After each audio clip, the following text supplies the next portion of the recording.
আমার ভাইয়েরা, এই বিশ্বলোকে ঊর্ধ্ব লোক সম্পর্কে নির্ভুল তথ্য বর্ণনা আল্লাহ পাক করে দিয়েছেন কোরআনের মাধ্যমে। 1665 খ্রিস্টাব্দে স্যার আইজাক নিউটন তিনি আবিষ্কার করলেন মাধ্যাকর্ষণ শক্তিকে। এই মাধ্যাকর্ষণ শক্তি, ল অফ গ্রাভিটেশন, এ সম্পর্কে মানুষের এই থেকে কিছু জানলো, কিন্তু আজ থেকে 1400 বছর আগে আল্লাহ রাব্বুল আলামিন তার উম্মি নবী, যিনি কোনো বিজ্ঞানাগারে লেখাপড়া করেন নাই, কোনো সায়েন্স রিসার্চ করেননি, যিনি কোনো কলেজ ইউনিভার্সিটিতে পড়াশোনা করেননি, তার মাধ্যমে জানিয়েছেন মাধ্যাকর্ষণ শক্তির কথা। কোরআন বলছে, ইন্নাল্লাহা ইউমসিকুস সামাওয়াতি ওয়াল আরদা আন তাজুলা। এই পৃথিবী এবং সমস্ত গ্রহ উপগ্রহকে আল্লাহ পাক বলছেন, আমি এমন এক শক্তি দিয়েছি যে শক্তির মাধ্যমে একটা আরেকটাকে আকর্ষণ করে রাখছে। এই পৃথিবীতে মাধ্যাকর্ষণ শক্তি শুধু পৃথিবীর নাই, সূর্যের আছে, মঙ্গলের আছে, নেপচুনের আছে, ইউরেনাসের আছে, বৃহস্পতির আছে। প্রত্যেকটি গ্রহের আলাদা আলাদা মাধ্যাকর্ষণ শক্তি আছে, আর এই শক্তির বলে একটা আরেকটাকে টেনে ধরছে, যাতে করে বিচ্ছিন্ন হয়ে না যায়, যাতে করে ধ্বংসপ্রাপ্ত না হয়। এগুলি আল্লাহ পাক এই তথ্যগুলি কোরআনে কারীমের মধ্যে বলেছেন। ফলে মরিস বুকাইলির মতো লোক, যিনি ফরাসি দার্শনিক, তিনি বলেছেন দুনিয়ার সমস্ত বিজ্ঞানীদের থিওরি হচ্ছে এই, যে বিজ্ঞানের কোনো থিওরি ফাইনাল নয়। আজ একটা হচ্ছে, কাল সেটাকে পরিবর্তন করে নতুন আর এক থিওরি আসতেছে। কিন্তু কোরআনে কারীমের মধ্যে আমি, কে বলতেছেন এ কথা? না না না, মরিস বুকাইলি বলছেন, কোরআন শরীফের ভিতরে আমি যে বিজ্ঞানের তথ্য পেয়েছি, থিওরি পেয়েছি, তার কোনো পরিবর্তন আজও হয় নাই, ভবিষ্যতেও হওয়ার কোনো সম্ভাবনা নাই। মরিস বুকাইলি মনে করেছিলেন বেদ আর বাইবেলে যেমন ভুল আছে, কোরআন শরীফে ওই রকম ভুল আছে, নাউজুবিল্লাহ। সেই জন্য তিনি আরবি শিখলেন কোরআন বোঝার জন্য, ভুল ধরার জন্য। কোরআন শিখলেন কি জন্যে? ভুল ধরার জন্য। আর এমন শেখা শিখছেন, ওই আরবি শিক্ষা মানে আমাদের দেশের লোকদের মতো আনাকুম জানাকুম শেখে নাই, ভালো করেই শিখছে, ভালো করেই মুখস্থ করেছে, তার ভালো করে আরবি শিখেছেন, তারপরে কোরআন শরীফ পড়েছেন, তারপরে তিনি এ কোরআন পড়ে তেলাওয়াত করে বুঝে এরপরে তিনি বই লিখেছেন দি Bible, the Quran and science. এই বইয়ের মধ্যে তিনি পরিষ্কার লিখেছেন, কোরআন পড়লাম, এর ভিতরে একটা নকতা দেওয়ার, একটা কলমের ফোঁটা দেওয়ার জায়গা কারো নাই। কোরআন নিঃসন্দেহে মহান স্রষ্টা আল্লাহ রাব্বুল আলামিনের মানুষের বানানো কিতাব, এটা হতে পারে না। সুতরাং কোরআন শরীফের মধ্যে আল্লাহ পাক সব কথা বলে দিয়েছেন। বিজ্ঞানের সাথে কিন্তু কোরআনের সংঘর্ষ নাই। অনেকে মনে করে যে বিজ্ঞান আর কোরআন এর মধ্যে বিরাট সংঘর্ষ। না, বিরাট সংঘর্ষ নয়, দুই একটা পয়েন্টে সংঘর্ষ থাকতে পারে। অধিকাংশ ব্যাপারই বিজ্ঞান, আমি মনে করি বিজ্ঞানের আবিষ্কার যত বাড়বে, কোরআন বোঝা মানুষের জন্য তত সহজ হবে। এটা আমার ধারণা, এটা আমার ধারণা। বিজ্ঞানের সাথে দুই একটা পয়েন্টের উপরে সংঘর্ষ আছে, যেমন চন্দ্র এবং সূর্য সম্পর্কে, সৌরজগৎ সম্পর্কে Copernicus, Kepler, Galileo, Newton, Einstein মহাশূন্য সম্পর্কে যে সব বক্তব্য রেখেছেন, সেসব বক্তব্যের সাথে কোরআন শরীফের কিছুটা বৈপরীত্য রয়েছে। যেমন কেউ বলেছেন সূর্য ঘোরে, পৃথিবী স্থির, কেউ বলে সূর্যের চতুর্দিকে পৃথিবী ঘোরে, কেউ কয় চন্দ্র ঘোরে, কেউ কয় আমরা কি আর বসে থাকি, আমরাও ঘুরি। কিন্তু আসলে ঘোরেটাকে কে ঘোরে, এ ফয়সালা কে দেবে? কে দিবে বলুন তো? হ্যাঁ, ঠিক বলেছেন, আল্লাহই দিবেন, কারণ এগুলি সৃষ্টি করেছেন কে? এবার শুনুন, এই বিতর্কের মীমাংসা আল্লাহ পাক করছেন কোরআনে কারিমে বহু আগে। গ্যালিলিও, কেপলার, কোপারনিকাস, এদের বলার অনেক আগে বিশ্বনবী জনাবে মুহাম্মদ রাসূলুল্লাহ সাল্লাল্লাহু আলাইহি ওয়াসাল্লাম তিনি বলে দিয়েছেন, আল্লাহর কথা তিনি বলেছেন, লাশ-শামসু ইয়ামবাগি লাহা আন তুদরিকাল কামারা ওয়ালাল লাইলু সাবিকুন নাহার ওয়া কুল্লুন ফি ফালাকিন ইয়াসবাহুন। প্রবল জ্ঞানী হইবে যাহারা, আপন মনেতে বুঝিবে তাহারা, রাত্রি পারে না আগে যাইবার দিনের স্থান করি অধিকার। চন্দ্র বাজে না সূর্যের গায়েতে, সূর্য পারে না চন্দ্রকে ধরিতে। যার যে স্থান বহাল রাখিয়া ভ্রমণ করিছে খোদাকে ডরিয়া। আল্লাহ রাব্বুল আলামিনকে ভয় করে সব ঘুরছে, চাঁদও ঘোরে, সূর্য ঘোরে, মঙ্গলও ঘোরে, ইউরেনাস ঘোরে, বৃহস্পতি ঘোরে, পৃথিবীও ঘোরে, সব ঘুরছে তো ঘুরছেই, বন বন করে ঘুরছে, একটা নির্দিষ্ট কক্ষপথে, আপন আপন কক্ষপথে ঘুরছে, যার ফলে অ্যাক্সিডেন্ট হয় না। সুবহানাল্লাহ, জোরে বলেন সুবহানাল্লাহ। নির্ধারিত কক্ষে ঘুরছে, নির্ধারিত কক্ষে ঘুরছে। এর কক্ষগুলি আল্লাহ পাক ঠিক করে দিয়েছেন, সেই কক্ষে ঘুরতেছে, একে অপরের পথ অতিক্রম করতেছে না। আবার ওই মহাশূন্যের ভেতরে রয়েছে black hole. Black hole, black hole কি? ব্ল্যাক হোল হচ্ছে একটা বিরাট অন্ধকার গহ্বর, একটা মৃত্যুকূপ। এত বড় বিরাট ব্ল্যাক হোল মহাশূন্যে আছে, বিজ্ঞানীরা হয়রান হয়ে গেছে। তার এত বড় শক্তি, সে শুধু তারা খায় না, কোন তারকা ঘুরতে ঘুরতে যদি তার কাছে এসে যায়, তারাকে খেয়ে ফেলে। কোন আলো যদি কাছে আসে, আলো শুষে নিতে নিতে আলো যার থেকে এসেছে সেটাকেও শেষ করে ফেলে। এ ধরনের একটা দারুণ আকর্ষণী শক্তি তার মধ্যে আল্লাহ সৃষ্টি করেছেন। একটা ব্ল্যাক হোল আছে মহাশূন্যের ভিতরে। সূর্য, চন্দ্র, গ্রহ, নক্ষত্র, যে সূর্য পৃথিবীর চাইতে 13 লক্ষ গুণ বড়, এমন 2 কোটি সূর্য খাইয়া হজম করতে পারে, এত বড় ব্ল্যাক হোল আল্লাহ তৈরি করে রেখেছেন মহাশূন্যের উপরে।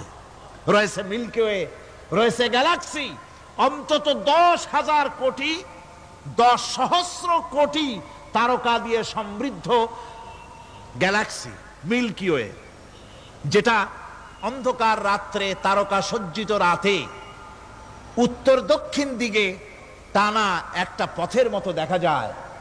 এটা হচ্ছে গ্যালাক্সি, এইটাকে বলা হয় মিল্কি ওয়ে। এটা হচ্ছে ছায়াপথ। অসংখ্য তারকা এর মধ্যে রয়েছে। কত বড় বড় তারকা, অনেক দূরে, তাই আমরা দেখি বিন্দু বিন্দু। আসলে কি বিন্দু না, কত বড় জানেন? বিজ্ঞানীরা বলেছেন দৈত্যের মতো বিরাট বিরাট তারকা আছে, যে সূর্য পৃথিবীর চাইতে 13 লক্ষ গুণ বড়। এরকমের সূর্যের অন্তত 3 কোটি সূর্য খাইয়া হজম করতে পারে, এরকম অসংখ্য তারকা মিল্কি ওয়ের ভিতরে আল্লাহ সৃষ্টি করেছেন। সুবহানাল্লাহ বিহামদি, সুবহানাল্লাহ। আর মানুষ লাফায়, 4 আঙ্গুল মানুষ খালি লাভ দেয়, মোষ কতগুলো রাখিয়া, কোন আনন্দে লাফা! কি শক্তি তোমার! মহাশূন্যের তুলনায় এই পৃথিবীর অবস্থান কি জানেন? এই জন্য যত বেশি পড়াশোনা করবেন, মাথা নত হয়ে যাবে। কমিউনিস্ট হয় ছাগলেরা, বুদ্ধিমান কোনোদিন কমিউনিস্ট হয় না। কারা কমিউনিস্ট হয়? ছাগলগুলি, যাদের আকল নাই, যাদের জ্ঞান নাই, বুদ্ধি নাই, ওরাই কমিউনিস্ট হয়। কোন চিন্তাবিদ, কোন বিজ্ঞানী কমিউনিস্ট হয় না। মাথা নত হয়ে যায়, আল্লাহর এই সৃষ্টি দেখে পাগল হয়ে যায়। নিঃসন্দেহে আল্লাহ আছেন, নইলে পরে এগুলি হয় কি করে? আমি চিন্তা করে পাই না কমিউনিস্ট হয় কেমনে, কতখানি পাগল হইলে হয়। ছোট্ট একটা রুমাল দেখলে মনে করি কোন তাঁতি এটারে বানাইছে। একটা এই কি জানি কয় মাইক দেখলে মনে করি কেউ এটাকে বানাইছে। টেবিল দেখলে মনে করি কেউ বানাইছে। ফ্রিজ দেখলে মনে করি বানাইছে কেউ। একটা সুই দেখলে মনে করি কেউ এটাকে বানাইছে। আর এই বিশাল পৃথিবী, ওই বিশাল আকাশ, কমিউনিস্টরা কয় এমনি এমনি হইছে।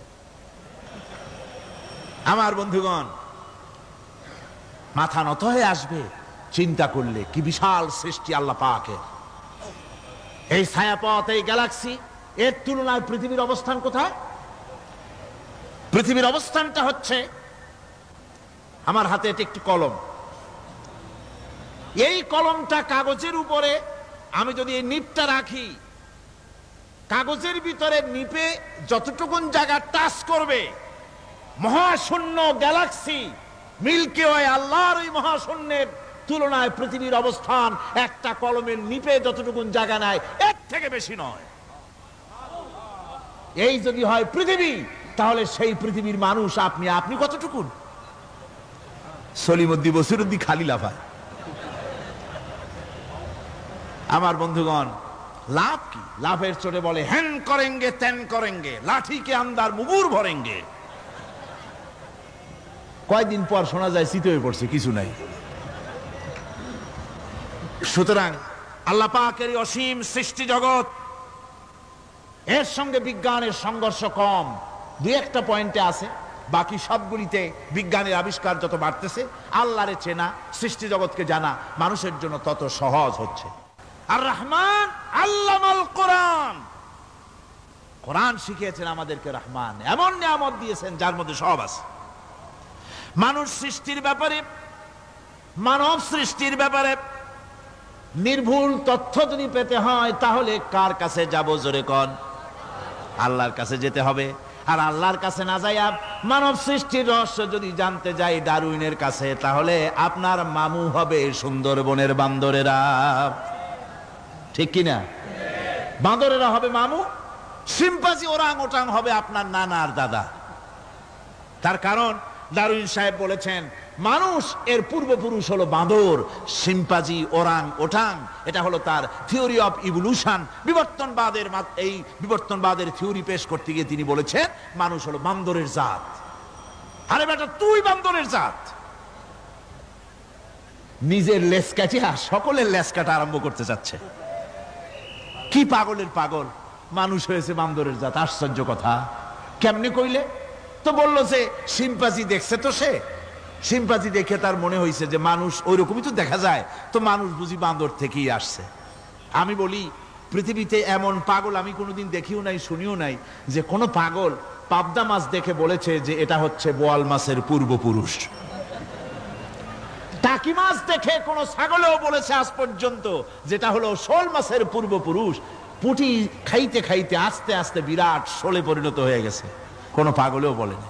আচ্ছা, মেনে নিলাম ডারউইন সাহেবের থিওরি, মেনে নিলাম এক সেকেন্ডের জন্য যে বান্দর থেকেই মানুষ হইছে। এখনো তো বানর প্রজাতি আছে না শেষ হয়ে গেছে? আছে কিনা? তাহলে সুন্দরবনে যান, যে দেখুন কোন বাঁদর কি এ পর্যন্ত দেখা গেছে যে কোমর পর্যন্ত মাংসের মতো হয়ে গেছে? আর একটু দুধ আর পনির আর একটু এই শুটকি মাছ লোট্টা ফিশ খাওয়াইলে আর কদিনের মধ্যে এই বান্দরটা মানুষ হয়ে যাবে। হয়েছে এরকম?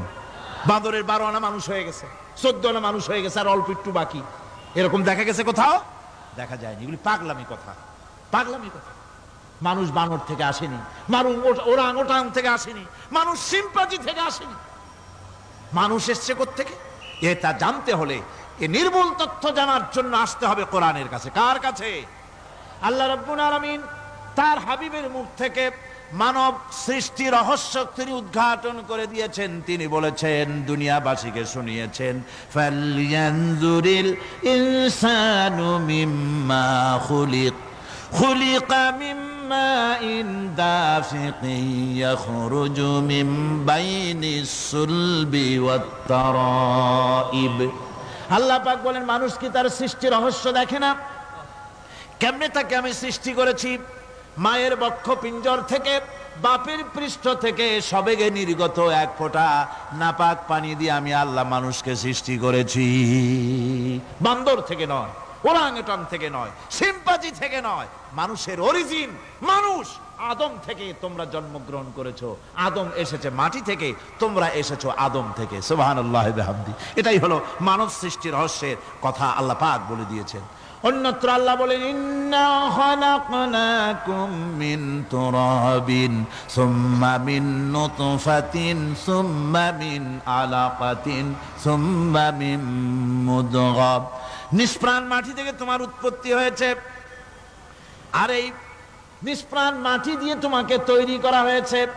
এগুলি মাতৃগর্ভের ভিতরে গিয়া নাপাক পানি ফোঁটা জমাট রক্ত হয়েছে, গোশত হয়েছে, তারপরে মানুষের আকৃতি দিয়েছি, আর এরপরে বাচ্চার আকারে মায়ের পেট থেকে আমি আল্লাহ মানুষ করে তোমাকে বের করেছি। সুতরাং মানব সৃষ্টি রহস্যের কথা বিজ্ঞানের সাথে যেটা সাংঘর্ষিক হবে কোরআনের সাথে, আমরা সেটা মানতে পারি না। আমাদেরকে মানতে হবে মূল জ্ঞানের কিতাবটা। মূল জ্ঞানের কিতাব কোনটা? জোরে কোন তো কোনটা? কোরআন। এখানে সব কথা আল্লামাল কোরআন। কোরআন শিখিয়ে মানুষকে আল্লাহ পাক সবচাইতে বড় দয়া করেছেন, এর থেকে বড় দয়ার হয় না।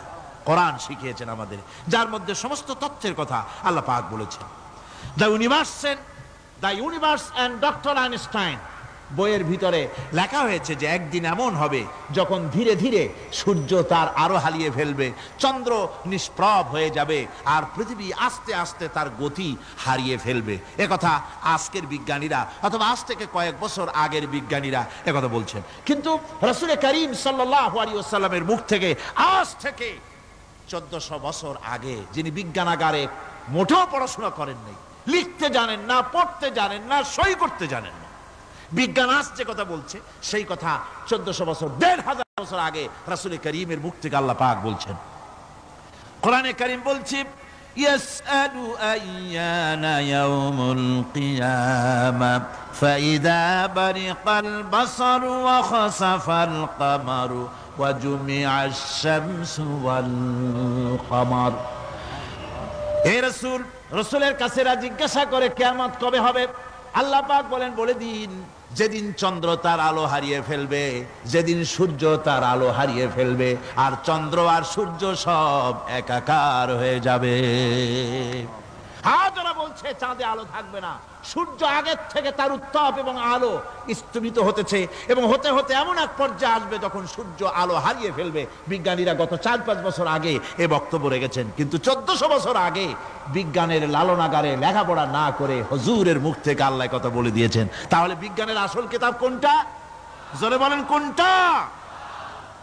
আল্লাহ পাক আরো বলেন ইজা শামসু কুবিরাত ওয়া ইযান নুজুমুন কাদারাত ওয়া ইযাল জিবালু সুয়্যিরাত। তারকাগুলি, সূর্যের আলো থাকবে না, নক্ষত্রগুলো স্থানচ্যুত হয়ে যাবে, কক্ষচ্যুত হয়ে যাবে, পাহাড়গুলিকে পরিচালিত করে দেওয়া হবে, কিছুই থাকবে না, সব শেষ হয়ে যাবে।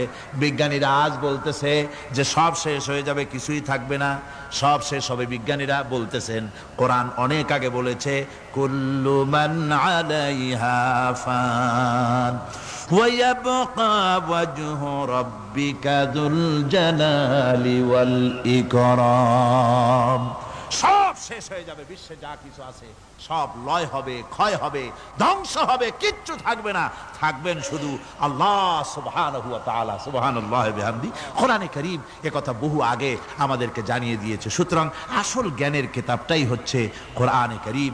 এই কোরআনের কাছে আমরা যত যেতে পারবো, যত কোরআন বুঝতে পারবো, ততই আমাদের জন্য আমরা সমৃদ্ধ হতে পারবো, আমাদের উপর আল্লাহর রহমত আসবে, আমরা সমাজ চালাতে পারবো, আমরা দেশ চালাতে পারবো, আমরা দুনিয়ায় শান্তি পাবো, আমরা আখিরাতেও মুক্তি লাভ করতে পারবো। কোরআনে কারীম সমস্ত বিজ্ঞানের উৎস, দর্শনের উৎস। এইটা না জানলে কিছুই জানা হয় না, এইটা জানা হলে সব জানা হয়। পণ্ডিত আপনার ডক্টর শহীদুল্লাহ, আল্লাহ জান্নাত নসিব করুন, সবাই বলুন আমিন। তিনি বলতেন, বড় বড় সেমিনারে গিয়ে বলতেন তিনি, যে আপনারা যারা বক্তব্য রাখতে এসেছেন, জনগণকে বলছি না, যারা বক্তব্য রাখতে এসেছেন, MA পাস করেছেন, ডিগ্রি করেছেন, PhD করেছেন, এভারসিএস করেছেন, বহু কিছু ডিগ্রি আপনারা লাভ করেছেন, নামের আগে 6 হাত লম্বা ডিগ্রি আপনারা লাগাইছেন, আপনারা পণ্ডিত ঠিকই, কিন্তু এই কোরআন শরীফের জ্ঞান যদি আপনাদের না থাকে, আপনারা পণ্ডিত, তবে আপনারা মূর্খ পণ্ডিত। কি পণ্ডিত? কি পণ্ডিত? মূর্খ পণ্ডিত। ওরা বলে যে মৌলবীরা জানে কি, মৌলবীরা জানে কি? আরে ভাই, মৌলবীদের কাছে তো আসল জ্ঞান আছে। সুবহানাল্লাহি ওয়া বিহামদি। এখানে সবটা আছে। আপনারা এখানে আসেন, এটা বিশ্বাস করলে আপনি সবটা পেয়ে যাবেন।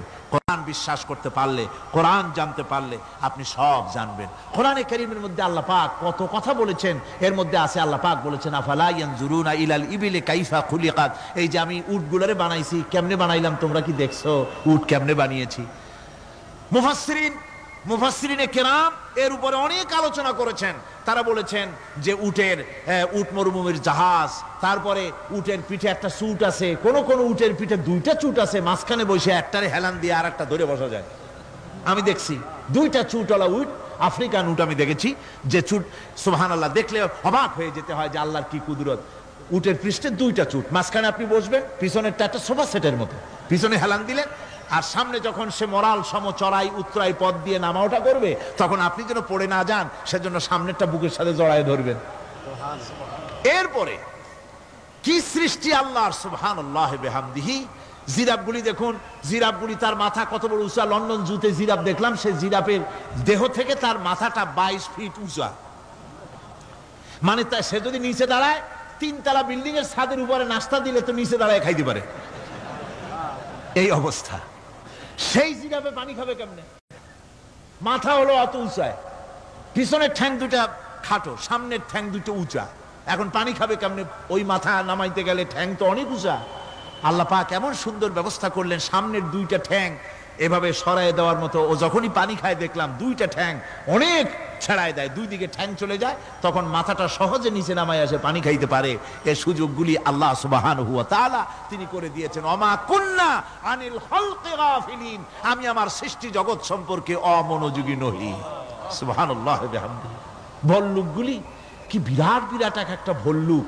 শ্বেত ভল্লুক দেখেছি, কৃষ্ণ ভল্লুক দেখেছি, হাঁটতেছে মনে হয় যেন পায়ের তলায় হাফসুল করা, ঠিক জুতা পায়ের তলাটা যেমন দেখা যায় ওই রকমের তলাটা, গায়ে একেবারে পশম।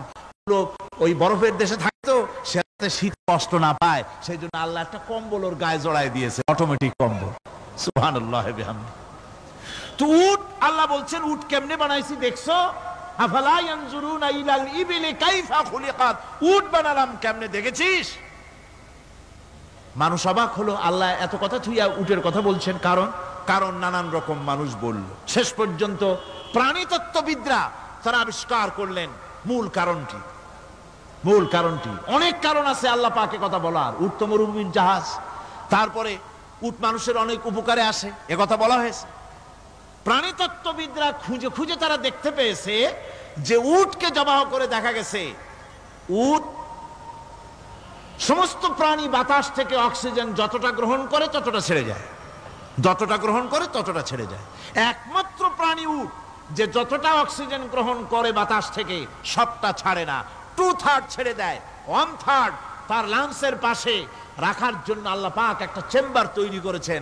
ওই চেম্বারের ভিতরে 1/3 অক্সিজেন থেকে যায়। কারণ পানিও রেখে, তার পানি রাখার জন্য রিজার্ভ ট্যাঙ্কি আছে, একটা রিজার্ভ ট্যাঙ্কি আছে, অক্সিজেন রাখার একটা চেম্বার আছে। এগুলি কেন? এই জন্য যে মরুভূমির ভিতরে সাইমুম শিল্পী গোষ্ঠী না, কিন্তু ঝোড়ো হাওয়া, মরুভূমির ভিতরে ঝোড়ো হাওয়া, এই ঝোড়ো হাওয়া যখন আরম্ভ হয়ে যায় তখন মানুষ বাঁচতে পারে না, মানুষ টের পাইয়া সব বাড়িতে চলে যায়। মরুভূমিতে চড়ে বেড়ায় উট, সে যাবে কোথায়? ওর তো যাওয়ার জায়গা নাই। 7 দিন 8 দিন 1 সপ্তাহ 2 সপ্তাহ পর্যন্ত এই মরুভূমিতে ঝড় চলতে থাকে, বালুর ঝড়, কিচ্ছু দেখা যায় না। ওখানে দেখছিলেন বালুর পাহাড়, কালকে আজকে দেখবেন বালুর পাহাড় এখানে চলে আসছে। এইভাবে পাহাড় তৈরি হয়ে যায়, বালি উড়ায় নিয়ে যায় বাতাসে। এই বাতাসের ভিতরে বালু উঠতে থাকে সমানে, মানুষ প্রাণী কিছুই সেখানে শ্বাস করতে পারে না, বাঁচতে পারে না। উটের মতো প্রাণী যে মরুভূমিতে থাকে ও বাঁচবে কি করে? আল্লাহ সুবহানাহু ওয়া তাআলা ওর লাংসের পাশে অক্সিজেন রাখার চেম্বার করে পানির ট্যাঙ্কি তৈরি করে দিয়ে রেখে এমন কায়দা করেছেন, ও যখনই টের পায় যে ঝড় শুরু হবে, সাথে সাথে ঠ্যাং দিয়া মুখ দিয়া গর্ত করে বালুর ভিতরে মাথা ঢুকাইয়া 1 সপ্তাহ 2 সপ্তাহ থাকতে পারবে মাটির তলে, অক্সিজেনের অভাব হবে না। আফালা ইয়ানজুরুনা ইলাল ইবিলি কাইফা খুলিকাত, দেখো নাকি কিভাবে সৃষ্টি করেছি আমি এই সুন্দর উটকে, একবার দেখো। আর শুকরিয়া তোমার মাথা নত হবে। যত বড় কমিউনিস্ট হও, আল্লাহর শ্রেষ্ঠের জন্য সেজদা দিতে বাধ্য হবে যদি তোমার ঈমান এতটুকুনো থাকে। আল্লাহুম্মা আমিন। ربنا ظلمنا أنفسنا وإن لم تغفر لنا وترحمنا لنكونن من الخاسرين ربنا لا تزغ قلوبنا بعد إذ هديتنا وهب لنا من لدنك رحمة إنك أنت الوهاب ربنا العالمين। হাজার হাজার মুসলমান নরনারী দীর্ঘক্ষণ ধরে তোমার কোরআনের কথা শুনেছি, মেহেরবানি করে সওয়াবটুকু রাসূল করিম সাল্লাল্লাহু আলাইহি সাল্লামের রূহ মুবারকে পৌঁছে দাও। तमाम পৃথিবীর মাটির নিচে যত মুমিন মুমিনাত শুয়ে আছে, আল্লাহ তুমি মেহেরবানি করে কবরগুলিকে জান্নাতের টুকরায় পরিণত করে দাও। আমাদের মা বাপ যাদের দুনিয়া থেকে বিদায় হয়ে গেছে, আল্লাহ দয়া করে তাদেরকে জান্নাতবাসী করে নিও। রব্বিরহামহুমা কামা রব্বায়ানি সগীরা ربنا تقبل منا إنك أنت السميع العليم وتب علينا إنك أنت التواب الرحيم سبحان ربك رب العزة عما يصفون وسلام على المرسلين الحمد لله رب العالمين بحق لا إله إلا الله محمد رسول الله السلام عليكم ورحمة الله। ওজনের স্তরটা কি? ওজনের স্তর হচ্ছে সুবহানাল্লাহ, আল্লাহর যে কত দয়া। সূর্য, সেই সূর্যের রয়েছে আলট্রা ভায়োলেট রে, যাকে বাংলায় বলা হয় অতি বেগুনি রশ্মি। যে রশ্মিটা সৃষ্টি জগতে যদি আসে আর তা যদি কোনো প্রাণীর শরীরকে টাচ করে, তাহলে সমস্ত প্রাণী ক্যান্সার হয়ে, এক্সিমা হয়ে, বিখাউজ হয়ে, অ্যাজমা হয়ে সমস্ত প্রাণী মরে যাবে, কেউ বাঁচবে না। মারাত্মক রশ্মি, সেই রশ্মিটা যাতে সৃষ্টি জগৎকে টাচ করতে না পারে সেজন্য আল্লাহ পাক একটা ওজোন স্তর তৈরি করেছেন, ওখানে এসে ওটা বাধাপ্রাপ্ত হয়, পৃথিবীর মাটিতে আসে না। যা কিছু পৃথিবীর মানুষের জন্য, পৃথিবীর জন্য কল্যাণকর, সেগুলি সূর্য থেকে আসতে থাকে। সুবহানাল্লাহ ওয়া বিহামদি। যেটা ক্ষতিকর সেটা আল্লাহ পাক আটকায় রাখেন। এখন সেই ওজোন স্তরে ফাটল ধরলো। কেমনে ফাটল ধরলো? ফাটল আপনি আমি ধরাইছি। আপনি বলবেন যেটা কেমন কথা, আমি তো ওইখানে যাই নাই, আমি ফাটল ধরাইলাম কেমনে? ওই যে সেই আপনার প্রাইমারি স্কুলে ভিজিট করতে গিয়েছিলেন ইন্সপেক্টর, তারপরে প্রাইমারি না হাই স্কুল ভিজিট করতে গেছে, যায়া জিজ্ঞেস করছে ছেলেরা কি পড়ছো? বল ইতিহাস। ঠিক আছে, ইতিহাস থেকেই প্রশ্ন করব, বলো তো চীনের প্রাচীর কে ভেঙেছে? ছেলেরা জবাব দিচ্ছে না। তুমি বলো, তুমি বলো, কেউ বলছে না। বেঞ্চের কোনা যে ছেলেটি, সে বলছে সর্বনাশ, কেউ যখন স্বীকার করে না, এটা তো আমার মাথায় আসবে। সব শেষ ইন্সপেক্টর তাকে বলছে তুমি বলো তো কে ভেঙেছে চীনের প্রাচীর? কয় স্যার, গ্রামে আমার দুষ্টমির যথেষ্ট বদনাম আছে, কিন্তু চীনের প্রাচীর ভাঙার মতো দুষ্কর্ম আমি করি নাই। ইন্সপেক্টর খুব রেগে গেলেন, মাস্টারের দিকে তাকালেন, এই বুঝি আপনার ইতিহাস পড়ানো? মাস্টার ইন্সপেক্টরের বিরক্তি ভরা মুখ দেখে বলছেন, স্যার রাগ করবেন না, এসব ছাত্র তো আমার, ওদের অবস্থা তো আমি জানি, আপনি আসছেন ঢাকা থেকে, আপনি জানবেন কি? আমি হলপ করে বলতে পারি আমার ক্লাসের কোন ছাত্র চীনের প্রাচীর ভাঙে নাই। ইন্সপেক্টর রাগ হইয়া চলে গেছে হেডমাস্টারের রুমে, যায় বলছে যে আমি আপনার স্কুলের গ্রান্টকে আমি নাকচ করে দেব, মঞ্জুরি আমি ক্যান্সেল করে দেব। কেন? এই অবস্থা। হেডমাস্টার বলছে স্যার রাগ করবেন না, আপনার জন্য কিছু টাকা পয়সাও রাখছি হাদিয়া, বড় একটা চর্বিযুক্ত খাসিও জবাহ করা হয়েছে, পুকুর থেকে রুই মাছ তোলা হয়েছে। তারপরেও আমার ছাত্ররা, টিচাররা বলার পরেও যদি আপনার সন্দেহ হয়ে থাকে যে আমার ছাত্ররাই ভাঙছে, তো ওই আপনি অসন্তুষ্ট হবেন না, রাগ করবেন না স্যার, ওই প্রাচীর ভাঙতে যা খরচ লাগে আমি কিছু খরচ দেবো, তো আপনি রাগ করেন না। এখন চিন্তা করেন, স্কুলের ছাত্র থেকে শুরু করে হেডমাস্টার পর্যন্ত জ্ঞানের বহর। তো বলতেছিলাম, আপনি আমি ওজন স্তরে ফাটল ধরিয়েছি, তার অর্থ এই নয় যে আপনারা গিয়ে ওখানে কুড়াল মারিয়ে ওটারে ভাঙছেন। তাহলে ওটা কি হয়েছে? কোরআনে কারীমে রব্বুল আলামিন বলেন, ওয়ামা আসাবাকুম মিন মুসিবাতিন ফাবিমা কাসাবাত আইদিকুম ওয়া ইয়াফু আন কাসীর। যত বিপদ তোমাদের উপর আরোপিত হয়, সমস্ত বিপদ তোমাদের দুই হাতের কামাই করা। কে বলছেন? আল্লাহ পাক। ওজন স্তরে ফাটল ধরেছে, এটা বিপদ, বিশ্বের সমস্ত মানব সভ্যতা সৃষ্টি জগতের জন্য বিপদ। এই বিপদের জন্য দায়ী পৃথিবীর মানুষ। কিরকম? সেটা হচ্ছে গাড়ির পেছন থেকে যে কালো ধোঁয়া বের হয়, কল কারখানার চিমনি থেকে যে কালো ধোঁয়া বের হয়, এই কালো ধোঁয়াগুলি, তারপরে সমস্ত কেমিক্যাল উইপেন সেগুলি যে টেস্ট করা হয়, তার রিয়াকশন ইত্যাদি, এই কালো ধোঁয়া এবং সমস্ত মারণাস্ত্রগুলি এক্সপেরিমেন্ট করার সমস্ত এই রিয়াকশনগুলি সবগুলি গিয়ে ওই ওজন স্তরে ফাটল ধরিয়ে দিয়েছে। আস্তে করে পাতলা হয়ে এটা ফেটে গিয়েছে, অতি বেগুনি রশ্মি আসা শুরু করেছে। এটাকে বন্ধ করার জন্য বিজ্ঞানীরা আজ মরিয়া হয়ে গিয়েছে। ইনশাআল্লাহ আল্লাহ পাক তার বিজ্ঞানীদের মানুষের মাথায় বুদ্ধি এনে দিবেন, রিপেয়ারও হয়ে যাবে ইনশাআল্লাহ। সবাই বলেন ইনশাআল্লাহ।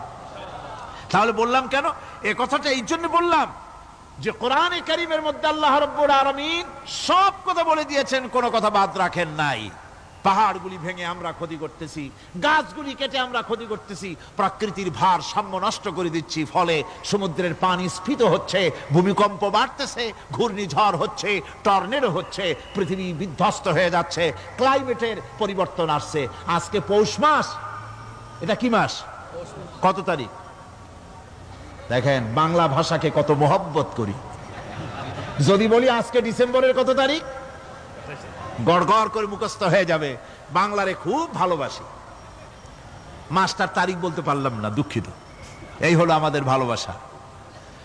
আজকে পৌষ মাসের অর্ধেকও শেষ হয়ে যাচ্ছে, অথচ মনে হচ্ছে শীত যেন তার শ্বশুর বাড়ি বেড়াতে গেছে। এই যে অবস্থা, এই অবস্থা শুধু বাংলাদেশে নয়, গোটা পৃথিবীতে ক্লাইমেটের একটা বিরাট পরিবর্তন আসতেছে, একটা বড় রকমের পরিবর্তন আসতেছে। এর কারণ হচ্ছে এই পৃথিবীর মানুষেরা নিজেরাই প্রকৃতির ভারসাম্যকে নষ্ট করে দিয়েছে। এই ভারসাম্য নষ্ট হওয়ার কারণে আবহাওয়ার পরিবর্তন হচ্ছে, সামুদ্রিক জলোচ্ছ্বাস বাড়তেছে, ভূমিকম্প, আগ্নেয়গিরি ইত্যাদি হচ্ছে এবং পৃথিবীর মানুষ বিধ্বস্ত হচ্ছে। বলতেছিলাম এই কোরআনে কারীমের মধ্যে আল্লাহ পাক সব কথা বলে রেখেছেন, যদি জানতাম বুঝতাম তাহলে এই অবস্থার সৃষ্টি হতো না। এটা বিজ্ঞানের বই নয়, রাজনীতির বই নয়, সমাজনীতির বই নয়, বরং সমস্ত নীতিমালার উচ্চ, জ্ঞানের উচ্চ হচ্ছে আল কোরআন। জ্ঞানের উচ্চ কি? আরো জোরে বলেন, জ্ঞানের উচ্চ কি? আল কোরআন।